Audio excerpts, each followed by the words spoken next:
Halo semuanya, selamat datang di channel Eleven Story. Pada kesempatan kali ini, aku akan membahas sesuatu yang sedang ramai dan sedang musim, yaitu apa?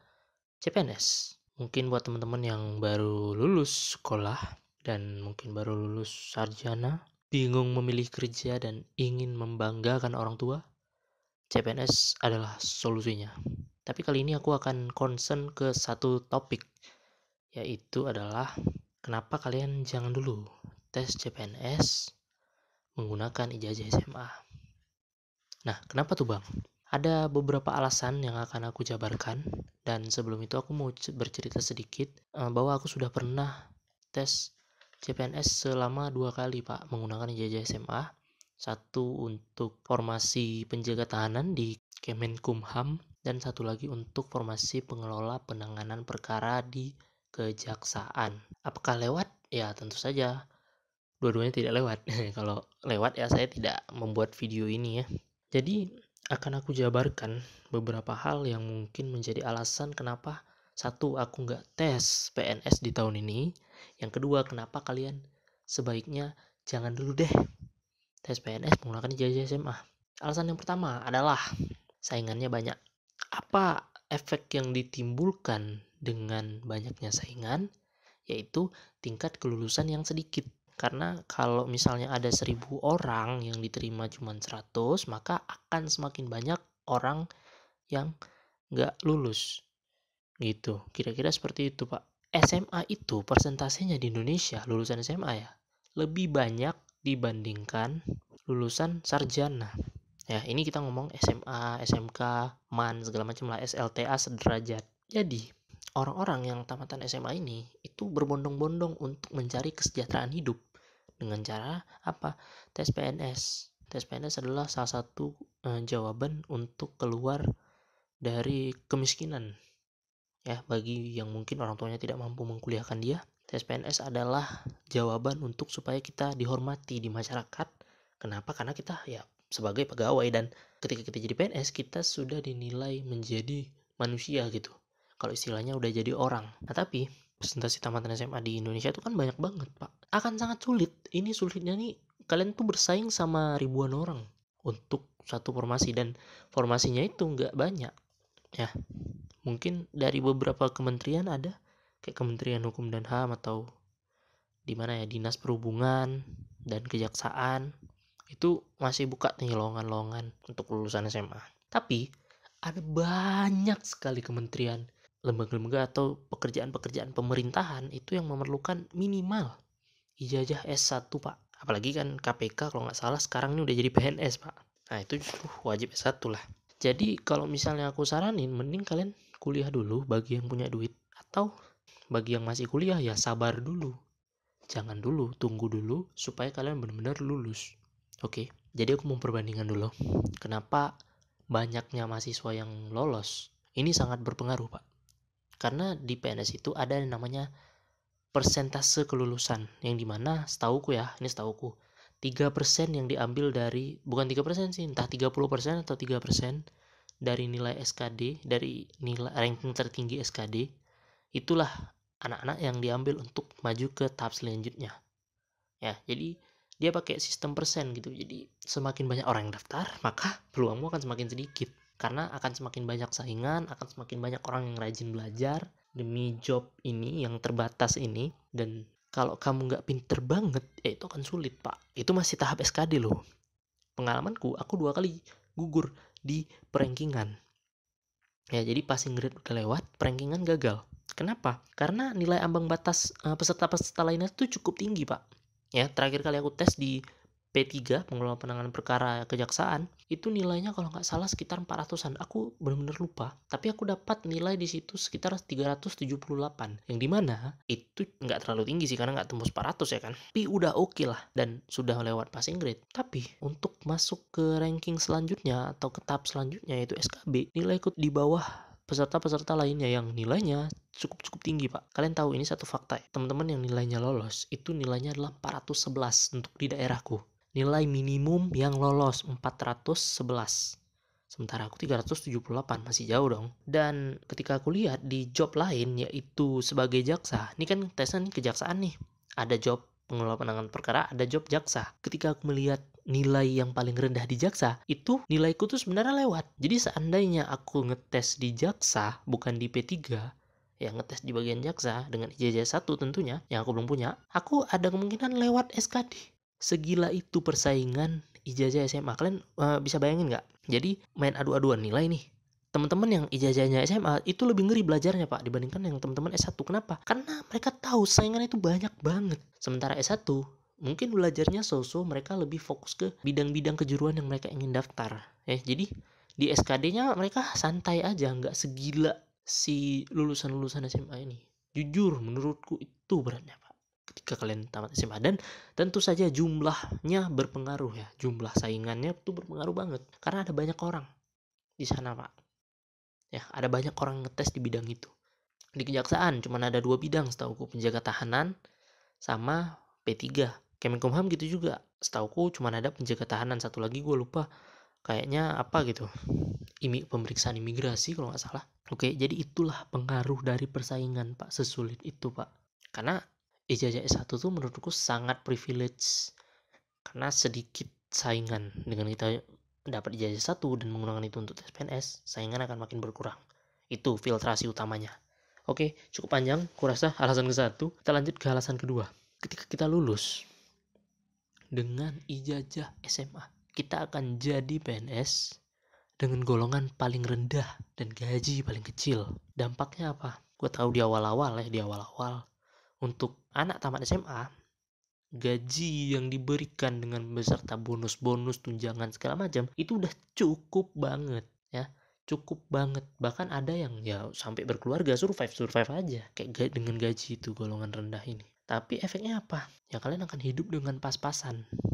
Gue tahu mungkin kebanyakan orang itu cuman pengen hidupnya damai, gajinya stabil, dan dia bisa bersantai dengan keluarga. Mungkin sebagian besar orang tuh tujuannya cuma gitu doang.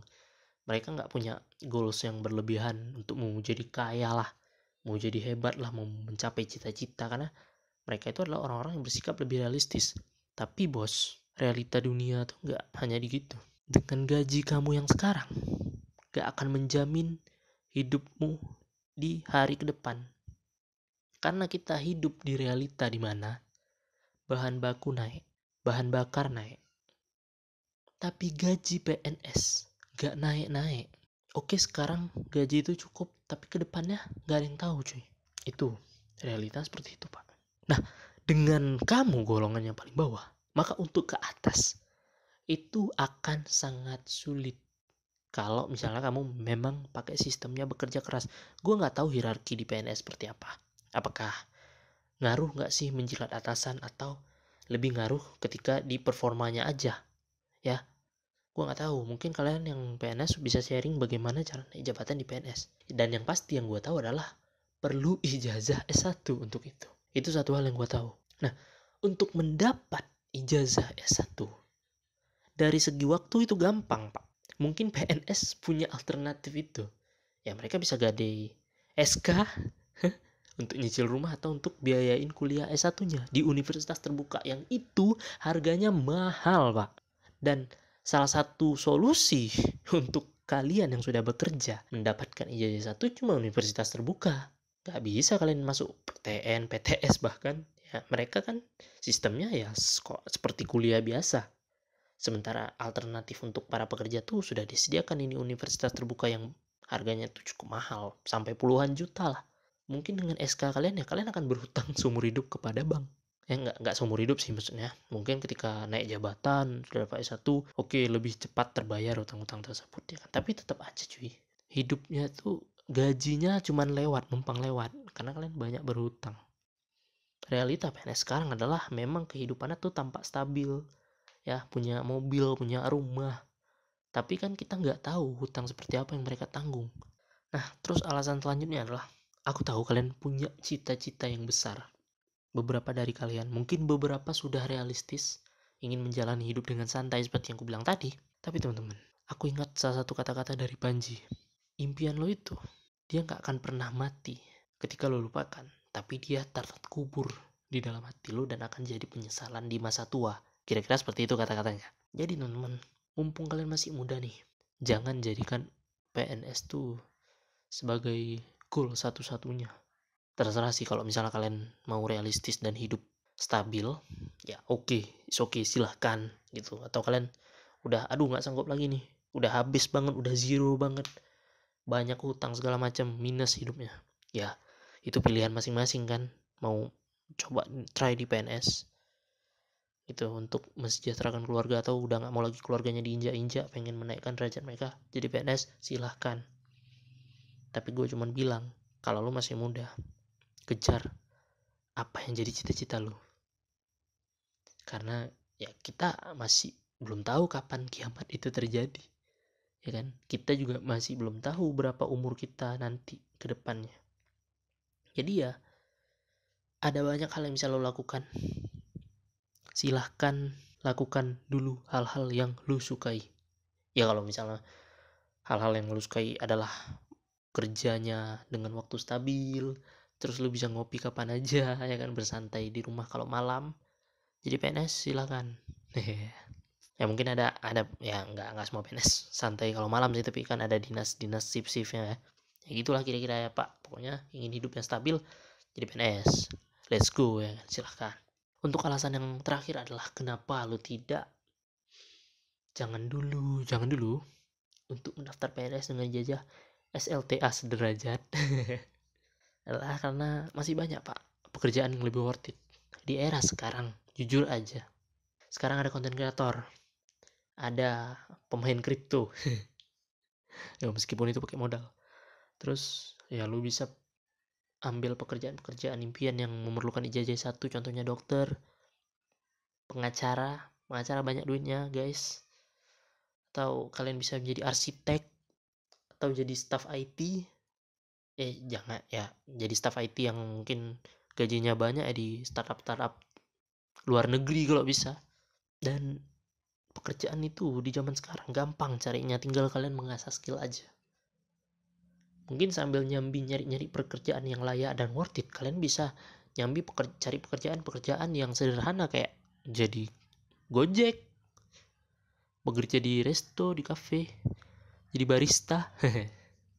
Itu untuk nyambi dulu sambil mengasah skill dan cari pekerjaan yang sesuai passionmu di sana, dibandingkan untuk jadi PNS. Dan terakhir aku bilang balik lagi ke diri kita masing-masing. Ini hanyalah saran dari alumni gagal PNS. Supaya kalian lebih memikirkan lagi lah. Karena gini Pak, daftar PNS itu effort dan mengeluarkan biaya. Jujur aja, mengeluarkan biaya Pak. Dan mungkin beberapa instansi harus ke ibu kota provinsi, yang rumahnya jauh dari ibu kota provinsi. Itu susah Pak, seperti itu. Saya sudah merasa harus ke ibu kota provinsi gitu untuk ngetes PNS tanpa saudara di sana, nginap sehari. Ya itulah, hanya untuk satu kali ujian itu. Sangat sangat ya terbayar. Maksudnya apakah oke Bang ya, untuk pengalaman oke banget gitu. Karena kan gue sebelumnya mungkin tidak pernah ke ibu kota provinsi, tapi semenjak PNS mungkin itulah jalan gue ke ibu kota provinsi. Oke lah, mungkin itu aja bacotan hari ini ya, bacotan dari orang yang gak jadi apa-apa. Dan semoga kita semua mungkin bisa sukses di masa depan. Silakan buat para pegawai negeri sipil yang mungkin sudah sejahtera hidupnya, silakan komen dan bagi-bagi pengalaman untuk adik-adikmu ini yang mungkin ingin mencoba peruntungan menjadi profesi idaman di Indonesia. Terima kasih.